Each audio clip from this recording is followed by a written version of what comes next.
Welcome to NCC Unplugged, the podcast from Norwin Christian Church where conversations, community, and culture converge. Alrighty. Welcome to another episode. This is a rousing introduction, everybody. And to my left, your right, is Matt Mastroianni. Hello. To my other right, your left.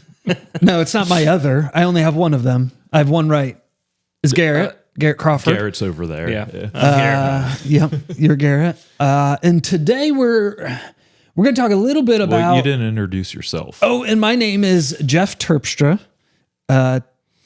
To your and center. I'm not to my I'm not to the left or the right. I am who I am. Thank you very much. Thanks for introducing me, Matt. Yeah, absolutely. So today we are going to have a rousing discussion on Christian higher education, which people may have just clicked off. I don't know. I was going to say the introduction was probably going to be a lot more, You had to draw people in. Yeah. I had to do something to get us there. But you know what? This is what I like about podcasts. Some people are like, not for me. And that's okay. Yeah.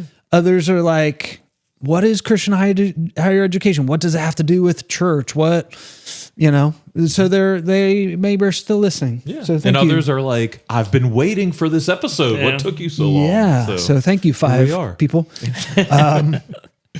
Which right before we started, I was kind of talking like there's different levels of education in the room. Mm-hmm. It took me a little bit longer than maybe it should have. Matt, you were talking about you have an associate's degree, not a ministry degree, but still. Yeah. So counts. Yeah. Hey, thank you. Thanks. Yes. Like I wasn't God's calling on your life. Right. For me, I have an undergrad degree from Florida Christian College. Doesn't exist anymore. The degree or the college? The college. Okay. All right. The degree still I don't know if the degree counts or not. If it matters, it does in my heart. And then I got a master's degree from another university that no longer exists. So, the seminary does. That's true. Okay. No, you're right. So the seminary was moved to a different location, different college, and that was Lincoln Christian University. Now it's taken over by Ozark, which is better anyway. It's taken over by Ozark, but it's still called Lincoln. Yeah, what did they change the name? Is it just Lincoln Seminary? I think it's Lincoln Seminary at Ozark, something like that. So, but we're actually going to highlight a little bit on Garrett's degree because Garrett is still kind of in the throes of it. And it's a little bit foreign to me too, because I haven't gone that far to get a doctoral degree. And Garrett's leaving NCC, so we're not going to have to call him doctor. Oh, thank you.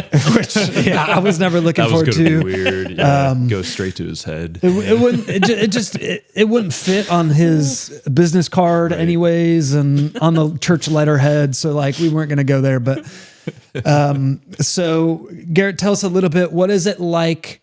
So even like master's work, it's maybe kind of some of the typical classroom work of a college, all that kind of stuff. But then you get to doctoral work and it's a little bit different because you have this thesis you're proposing, all this stuff. So tell us a little bit about why you pursued it. Yeah.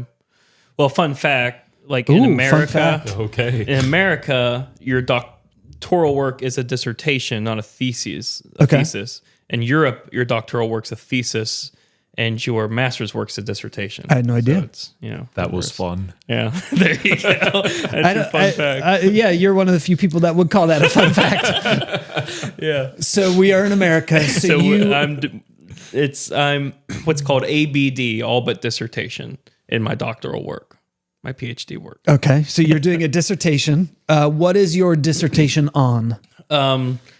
So in terms that we the general population would understand. It's on exploring the relationship between determinism and free will through the analogy of classical and quantum mechanics. Okay. So for those that don't know, when you are doing work like this, it needs to be new work, right? Yes. So I'm contributing to a specific field. Yes. So and then I have to defend my contribution before I get accepted as a doctor. Right. So right now I'm I'm 3 chapters in of the 8 that I have to write. So when I'm finished, I'll have about 300 pages of research work on this topic. Yeah. And then I will defend it against with a panel of peers who are in the theological doctors. And then if they feel that I've adequately defended my contribution, and then I'll get a doctorate. Yeah. So let's break this down a little bit more so people understand. So I understand. So you're making a new contribution to this theological field. Mm-hmm. The theological field, would that be the first part of that title? Okay. Like determinism versus free will? Yeah. So my master's is in just a master's of arts in theology. So it's broad. Mm-hmm. And then as you go forward, you're getting more and more narrow. So like my undergraduate, Bible theology, preaching church leadership, master's in just theology, doctorate in theological studies, dissertation in systematic theology. Systematic theology. So technically I would be classified as a systematic theologian, but my focus in theological systems would be on the nature and character of God, in his relationship with humanity. And so I'm exploring God's sovereignty, human liberty, and how we can explain that relationship through the observation of what's basically physics. Classical mechanics would be like Newtonian physics, where it's all about gravity, and we can observe gravity. The popular story about Isaac Newton was an apple fell on his head and he realized there was gravity. So classical mechanics is all about things you can observe. And so Einstein famously said, God doesn't play dice with the universe, meaning anything that goes on in the universe is quantifiable. It's not by sheer chance. Okay. But on the flip side of that, around the same time that Einstein coined that phrase, he coined it because there was a new type of physics coming out called quantum mechanics, quantum physics, which basically says there is a whole field that's atoms, quarks, atom particles. Adam Wilson. Adam Wilson. Yeah, we know. I know a couple. There's There's a few atoms things around you here. can't see and quantify. They happen, and I'm not going to go too deep into this. It's so much fun, but I'm not going to. fun fact. There's different tests that they've done to try to observe quantum mechanics, and what they observe is that it's indeterminable. The best example is they you can shoot photons at a metal sheet, and you can put 2 slits in this sheet, and the photons, theoretically, you should be able to determine which slit the photons will go through. But what happens is photons will either go through the slit you're not expecting it to go through, or they'll go through both slits at the same time, or it'll just pass right through the metal sheet. You can't determine at a quantum level what's going to take place. And so scientists will say, well, we have to have quantum mechanics because that's how we navigate and understand the cosmos. But there's something going on at an atomic level as well.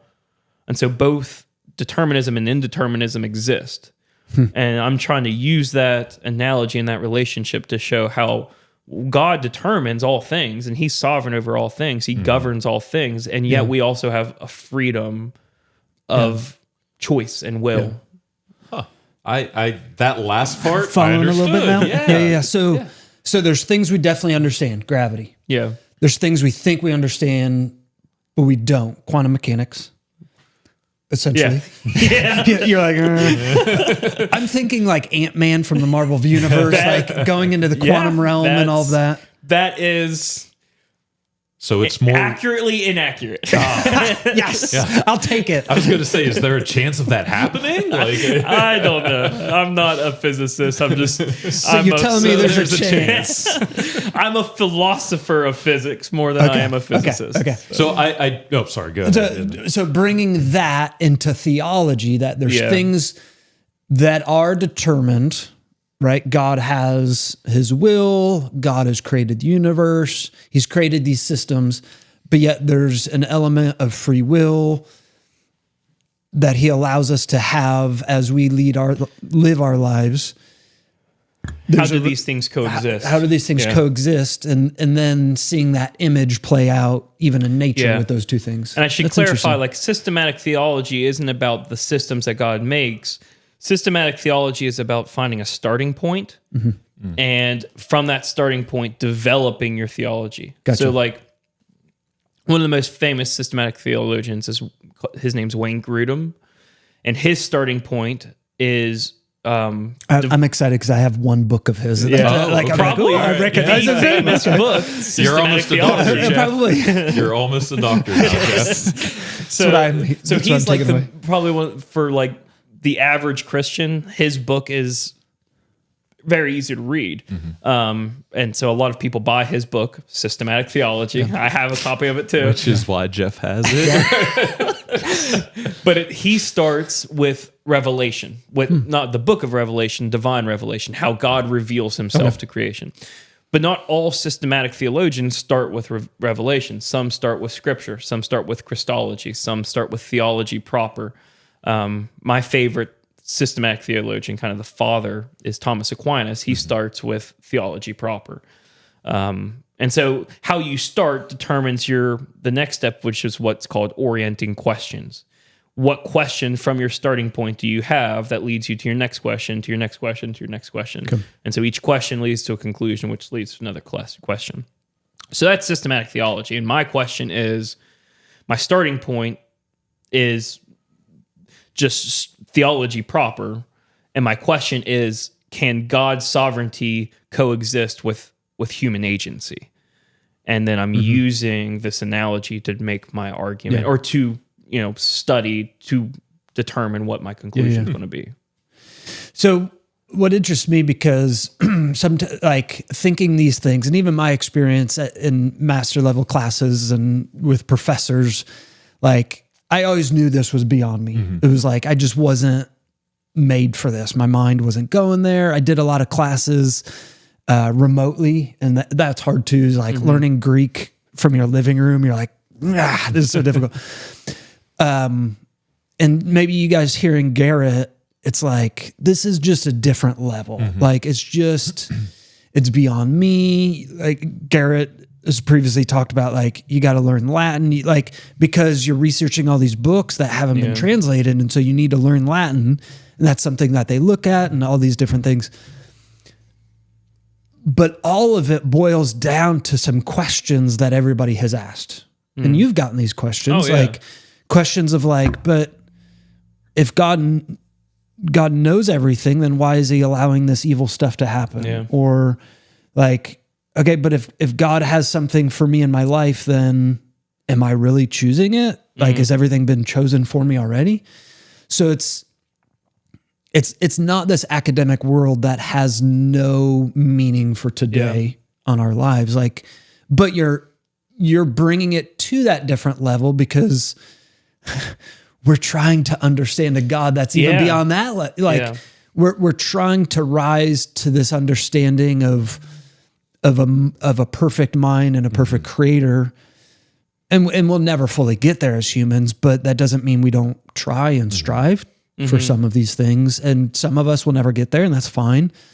But the work that Garrett and others are doing, like, so I guess maybe move to the next point of this conversation of like, okay, Garrett, you're in the trenches of ministry every day, but you're also, you said like on the 3rd chapter of 8 chapters. So how have you seen the work that you're doing impact everyday ministry and answer some of those questions that people are asking? Well, because I study it a lot more, I'm more prepared, and I think I wouldn't have this topic has been something I've always been interested in because we oversimplify this topic by saying it's Calvinism versus Arminianism. And so when I remember being in like undergraduate work and like having these debates with people about who's right, Calvin or Arminius, and then I study it myself and I'm like, well, really, they're kind of the same. Like Arminius was probably closer to John Calvin than John Calvin's followers were. There's some history to it and there's some differences for sure. But if we don't really dive into this, we can't fully understand the breadth of the historical debate. And we then just minimize it all down to this guy versus this guy. And it's not really an accurate summation of it. But I find all the time, especially people in my generation, ask these sorts of deeper questions. And there's a lot of statistics that are showing that like the next generation, Gen Z, that's coming into adulthood now, a lot of them they refer to themselves as interested in spiritual things or spiritual people, but not necessarily Christians. They're growing what's called the demographic of nones, NONES, of people that don't affiliate with anything. They're not atheist, they're not agnostic, they're not Christian, they're not any other religion. They just want to know things. And so they ask a lot of really good, deep questions. And we see that like in our youth group, whenever I've taught like a middle school or high school class, they're just filled with questions. Cool. Good, great questions. And I think my training has allowed me to think deeply about these questions preemptively so that I'm ready to give an answer when they come. And yeah, I mean, at the church level, no one really needs to know the relationship of quantum and classical mechanics. But because of the topic, like my first chapter was on the historical debate on determinism and free will. So I had to look at Louis de Molina, Thomas Aquinas, Jacob Arminius, John Calvin, and look at all these things that they originally wrote that have followers for what they have written. And now I can be more prepared to give an answer to these questions without even having to go into like my analogy for what I think is right. But yeah. So being 3 of 8 chapters in, have you gone into any of this work with a preconceived notion that through your examination and studying kind of changed your mind, or you learned something different than you thought? So there's definitely a lot that I've learned. Originally I was hoping to just go, I would classify myself as what's called a compatibilist. So you're either a compatibilist or an incompatibilist. You either think free will is compatible with determinism, or you think it's incompatible with determinism. If you think it's compatible with determinism, then you're either going to be what's called a soft determinist or a soft libertarian. What do you think you are, Matt? What kind of soft are you? I just soft serve. I don't know. Sorry, keep going. Because you have to lean one way or the other and say like this is kind of your emphasis, but you're not saying it's incompatible. And then if you're incompatible, it's going to be a hard determinist, or you're going to be like what's called a process theologian, really. And so going into it, I did not know the breadth of like I thought you were either compatibilist or incompatibilist. I didn't know the breadth of it. There were other categories, and so subcategories. Yeah, so I would say I can clarify myself as more of this soft determinist compatibilist, but I can understand where everyone else is coming from now. And the more you study it, the more you realize it's like so closely intertwined. I mean, the outliers there's some people that are like, really, atheists are more hard determinists than Christians are, because if you are a true evolutionary, like someone who affirms evolutionary biology, you have to say that morality is like our decisions aren't our own, that we make our decisions because of how we evolved. Okay. Or like how we were raised. And so you can't say that I'm beheld to my free choice actions, or else you're then denying evolutionary biology. And so like Sam Harris, he's a famous atheist philosopher, is through and through a hard determinist. Christians usually, for the most part, fall under more of a soft determinist to libertarian. And then you have some Christians that are what's called process theologians, which they believe that God isn't immutable, that he changes and adapts to us. Mm-hmm.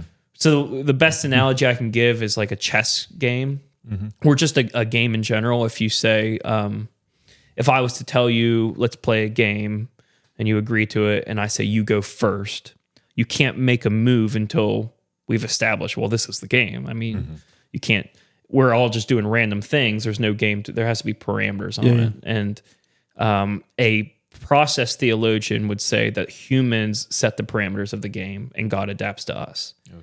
Soft determinist says God sets the parameters of the game and we play the game, and he already kind of knows what we're doing, but he's steering us in our freedom. And so it gives on a spectrum. I could see how you can go down a pretty long, dark trail of trying to figure that out. Thought comes to mind, what is it? Lot and Sodom and Gomorrah praying for, is that the right story, where he was praying to save the city, and he kept on lowering the number, and God finally, there's a lot of example. I mean, we can't say scripturally that we don't have freedom, or else why is God punishing us for things that he's doing to us? So like, if morality is false, if we don't have freedom, because there's no moral responsibility. Right. And that's the big philosophical question. It's moral responsibility. But because we see scripturally, there's consequence for actions, and there is justification that we need to seek for our sin. That it's obvious that God has a high view of our personal liberty. At the same time, you see in scripture that God is organizing and controlling history for the plan of salvation that he brings. So it works hand in hand, and trying to explain that is the point of this. And it's helpful because a lot of people, when they come to faith, they want to understand the relationship that they have with God. So are my decisions free, or is he just guiding everything that I do? And it has to do with prayer too. Like, if he knows what I'm going to pray, or if he knows everything I need, then why do I pray? So there's a lot of practical questions involved. And like you were saying, a lot of this trickles down. Like, I'm not going to teach my dissertation to the church, but what I've learned from my dissertation, I can take concepts of it and help answer questions. So let's take a little bit of a broader view of higher education, Christian higher education specifically. If anybody has a sense of Christian colleges and different things, you've probably heard of different colleges closing up shop. College, probably even outside of Christian circles, is getting hard. It's getting more expensive. What have you seen in your circles as far as like, what is the hope for Christian higher education, Christian colleges, Bible colleges? Is there no hope? What's being done about it? So the big number that gets tracked in Bible colleges is the amount of ministry majors, and that's been decreasing. And so a lot of schools now are putting in new programs that aren't ministry related to offset those lost numbers. But then the other side of that is there's a lot of examples of Bible colleges that have tried to get a big push for enrollment through athletics. And when that happens, they put a lot of money towards athletics, and then it's not maybe 10, 15 years before it kind of collapses. And so there's a tight line that has to be walked for Bible colleges of, we're wanting to put people into the ministry pipeline, but because the ministry pipeline is shrinking, we have to add these other courses. and you have to find the right amount of degrees and programs to implement in order to keep the doors open so that you can continue putting people into the ministry pipeline. Yeah. Johnson's done a great job of it, not just because I'm an alumni and a professor there, but I think Johnson has done a great job of not going so far into athletics that something could implode, and not like implementing degrees that aren't going to be kingdom-minded degrees. And they're still bringing a lot of people into the ministry pipeline. But there are other schools that have, collapsed in on themselves because for whatever reason they couldn't sustain it. And a lot of schools now, like Ozark is making a big push in Harding University. They're making this big push to bring education into the churches.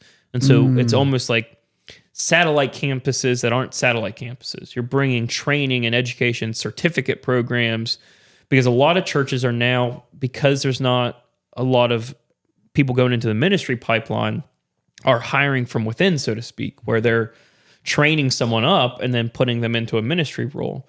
But there's a lot of drawbacks in only training someone in-house. And so schools like Ozark and Harding and Johnson starting to do it are providing these online educations that you do at your church, and you might not receive a 4-year degree with it, but you'll get a certificate to show, I've studied church leadership, I've studied Bible and theology, and you get a lot of what you would get on a normal 4-year degree. Yeah, I've seen a lot of those pop up a lot, and it's been really interesting because there's a phrase that we say around here all the time, like, oh, I didn't learn this in school. Like just things you have to do around a church building or different people you interact with. You're like, oh, I wasn't taught how to counsel someone through this certain situation. And so if you can couple that education that we did get with the real life experience of a ministry, and not have to go through some of the prerequisites and then the other classes that maybe are non-ministry classes at Bible college. So you get rid of what you don't necessarily need, but pair that with what you do need. Things that you would need in order for that school to be accredited and give you a 4-year degree, but you're not necessarily you don't need to know how to, you don't need classes on statistics and analysis if you're just doing ministry. But if you need a 4-year degree, you have to have that. I remember Terry, when I was an intern here, said he would love to go and teach a class at a school on things that schools don't teach you about ministry. And then in my mind, I was like, can you imagine Terry Irwin teaching a college course? How fun that would be. There are certain universities that I would trust more than others, as far as giving a well-rounded theological and biblical education.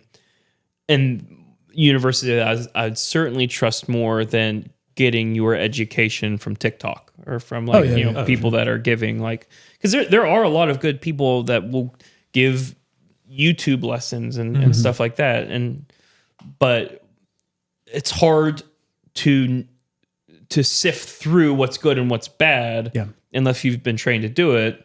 And you have to be trained to do it by people you trust. Right. So, like, some schools that I trust, my master's is from Biola, which is out in California. They have a really good online presence. Ozark's great. Johnson's great. KCU, yes, no.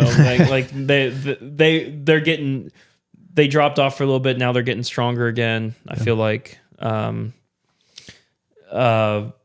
Lincoln Seminary, like you said, like you went to, like there's a lot of good schools that are doing these certificates. Harding, doing a good job with an online presence, but having that background of how to navigate and someone you trust to say, here's how you study, and here's the difference between orthodox teaching and heretical teaching.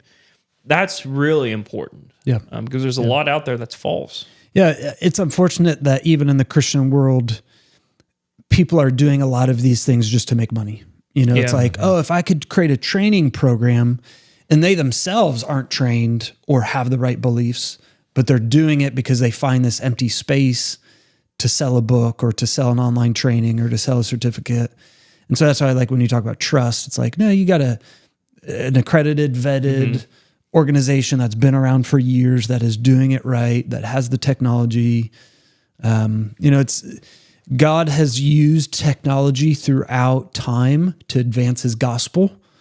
When it came to, even when Jesus was born, like the system of roads and Roman roads and traveling from different place, to the printing press for when Bibles became they all came at perfect times too. Yeah. Like, and the Reformation happened, the printing press came out right as God moved in the heart of so many reformers to bring about change in the church. To have the Bible in their languages that the people could read and understand for themselves. And now with the internet, what change is God trying to use the internet for his church? What revival might be coming for his people? There are a lot of studies that are alarming that say the churches aren't sending enough people to ministry, that the ministry schools are failing, that they're getting watered down because of these other programs.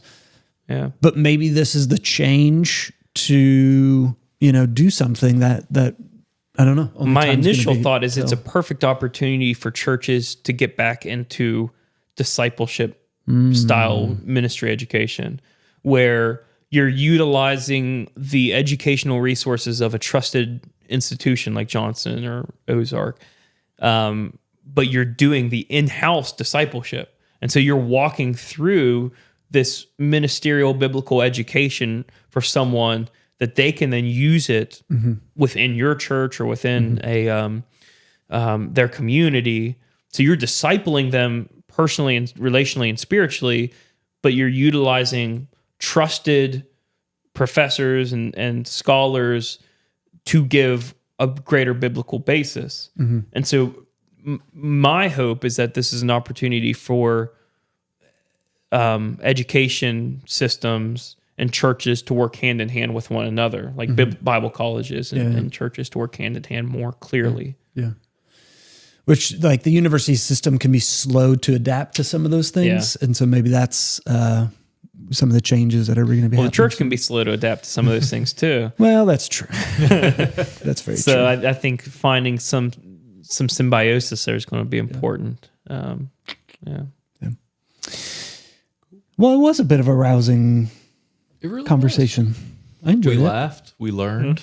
We loved. I mean, what more do you want from us? No, Garrett, thanks for sharing where you are in your journey of education. So before from the start of your work to get a doctorate to the end, what is that timeline going to look like? About 4 years. So I started January 23, and I'll finish probably next summer. Yeah. So a little less than 4 years. So I do have a question, just kind of how a doctorate works.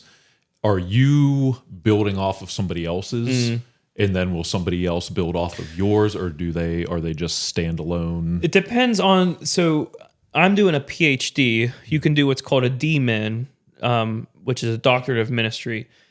There's different types, like an MD, a medical doctor. It's going to be different. Not everyone writes a dissertation. Okay. A PhD is a researching doctorate. And so that's what I'm doing, is research. A doctorate of ministry is more a practical doctorate. So you're going to provide like a big, robust case study of something. So for me, in a researching doctorate, that's the hope, is that someone will use what I've done to do something else. Like you're supposed to utilize other dissertations in your dissertation. But it's not like built around doing that. Gotcha. And every doctorate, like I was accepted into Liberty to do a doctorate with them, but I'm doing my doctorate through Columbia International University instead, because I liked the format of their PhD program better than Liberty, because I already knew what I wanted to write my dissertation on. And so like Liberty is a lot of coursework and then only like 2 semesters of dissertation. So your dissertation's shorter.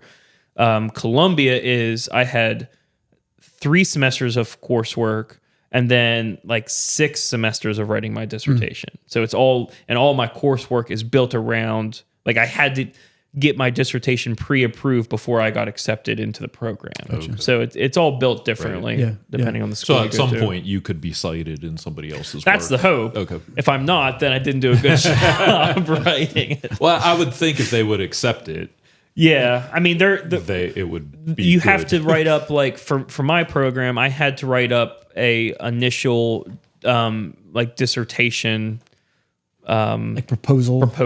Yeah. And so it's a way for them to read, to see how well thought I am and how much research I'd done into it already.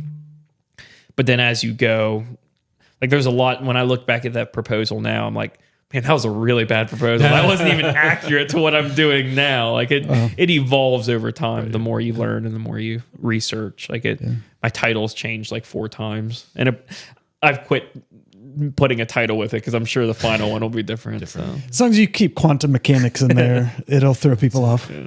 Quantum Leap, right?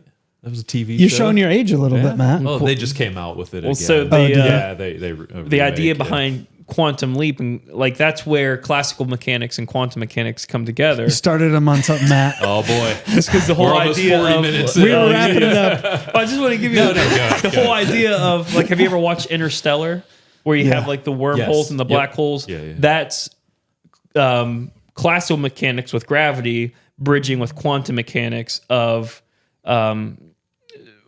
what's called like asymmetrical or like being able to go from one point in the universe to another point in the universe by folding gravity and folding space-time and linking 2 things together that are separate. Oh, okay. That's quantum mechanics overlapping classical mechanics. Yeah. And that's what a quantum leap would be. Oh, nice. We can't prove that you can do that. Bringing it back, Matt. Good job. You can't prove that you can do that practically, but you can mathematically. Okay. Oh, there we go. Hey, if you are still listening, we so appreciate it. Sometimes I think people do just wonder, like, what's going on in personal lives of people. So Garrett goes home and writes all these things, and we do not. We do not. Yeah. So, Garrett, thanks again. We really appreciate you sharing with us, and thank you guys for listening and watching and supporting us here at NCC. Bye. Thank you for tuning in to NCC Unplugged. If you've enjoyed our podcast, please be sure to rate and review it and share it with your friends and family. If you are interested in learning more about Norwin Christian Church, visit our website at norwinchristianchurch.com. We also invite you to join us at NCC for one of our 3 services. Sundays at 8:45 and 10:30 a.m. and Thursdays at 7 p.m. We have engaging classes for all ages, ensuring there is something meaningful for everyone in our church community. Thanks once again for listening, and we hope you have a great week.